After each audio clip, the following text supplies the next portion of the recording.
So hello भाई लोग, तो कुछ रूमर्स के अकॉर्डिंग और कुछ इनसाइडर्स के अकॉर्डिंग वो होने वाला है जिसके बारे में हमने कभी सोचा भी नहीं था। तो चलो उसके बारे में बात करते हैं। तो शायद से अपना हीरो सबसे बड़े विलन से लड़ने के लिए वापस आने वाला है और मैं बात कर रहा हूँ अपने द अमेजिंग स्पाइडरमैन यानी कि एंड्रू गारफील्ड की। कुछ सोर्सेस के अकॉर्डिंग ऐसे हैवी रूमर्स निकल कर सामने आ रहे हैं जो कि कहते हैं कि अपनी स्पाइडरमैन 4 बहुत ही ज्यादा क्रेजी होने वाली है और उसका टाइटल होने वाला है Spiderman the king in black. और अगर तुम इस टाइटल से कुछ भी नहीं समझे तो मैं समझाता हूँ। कॉमिक्स में द किंग इन ब्लैक नल की कॉमिक्स का नाम होता है। King in black story line में अपना नल अर्थ पर और पूरे मल्टीवर्स पर हमला बोल देता है और वो अर्थ पर इसलिए आता है ताकि वो एडी के बेटे डिलन को मार सके, क्योंकि डिलन ही वो इकलौता बंदा है जो कि नल को खत्म कर सकता है, क्योंकि वो नल की तरह हाई माइंड से जुड़ा हुआ है।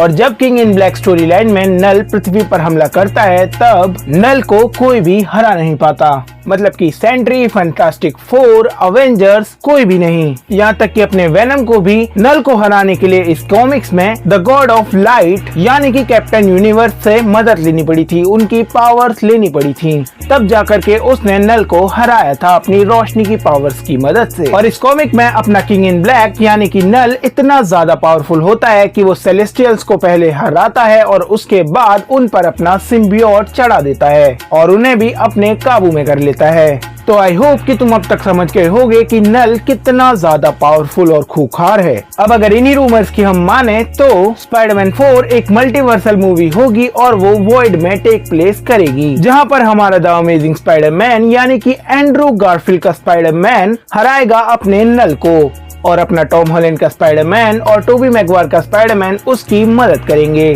और मैं जानता हूं कि एंड्रू गारफील्ड का स्पाइडरमैन अकेले नल को नहीं हरा सकता, नल को अकेले कोई भी नहीं हरा सकता, लेकिन ऐसा भी हो सकता है कि शायद से सोनी वाले नल को कॉमिक्स जितना पावरफुल ना दिखाएं और एंड्रू गारफील्ड का स्पाइडरमैन भी उसे फिजिकली ना हरा कर किसी तरीके के सैक्रिफाइस की मदद से उसे हराए। जहाँ पर अगर ऐसा होता है तो हमारे एंड्रू गारफील्ड के स्पाइडरमैन को एक काफी अच्छी एंडिंग मिलेगी और उसका सपना भी पूरा हो जाएगा एलियन से लड़ने का। मतलब भाई जैसे हमारे आरडीजे के आयरन मैन को एक प्रॉपर एंडिंग मिली थी, वैसे ही एंड्रू गारफील्ड के स्पाइडरमैन को भी एक प्रॉपर एंडिंग मिल जाएगी नल से लड़ते हुए, अगर वो खुद को नल से लड़ते हुए सेक्रीफाइस कर देता है तो। और यही चीज उसे द बेस्ट स्पाइडरमैन भी बनाएगी। और तुम सोचो अगर वो लोग ऐसा दिखाते हैं कि अपने एंड्रू गारफील्ड के ऊपर जो सिम्बियोट चढ़ता है वो किसी और का सिम्बियोट नहीं बल्कि नल की बॉडी में से निकला हुआ ही सिम्बियोट है, जिसकी मदद से अपने एंड्रू गारफील्ड के स्पाइडरमैन को कॉमिक्स के डिलन जैसी पावर्स मिल जाएं और वो हाइव माइंड से कनेक्ट हो जाए, क्योंकि हमें पता है कि अभी एमसीयू और एसएसयू के अंदर डिलन को दिखाना इम्पॉसिबल है, लेकिन वो डिलन की तरह एंड्रू गारफील्ड के स्पाइडरमैन को जरूर दिखा सकते हैं। जहाँ पर एंड्रू गारफील्ड का स्पाइडरमैन पहली बार जब नल का सामना करता है तो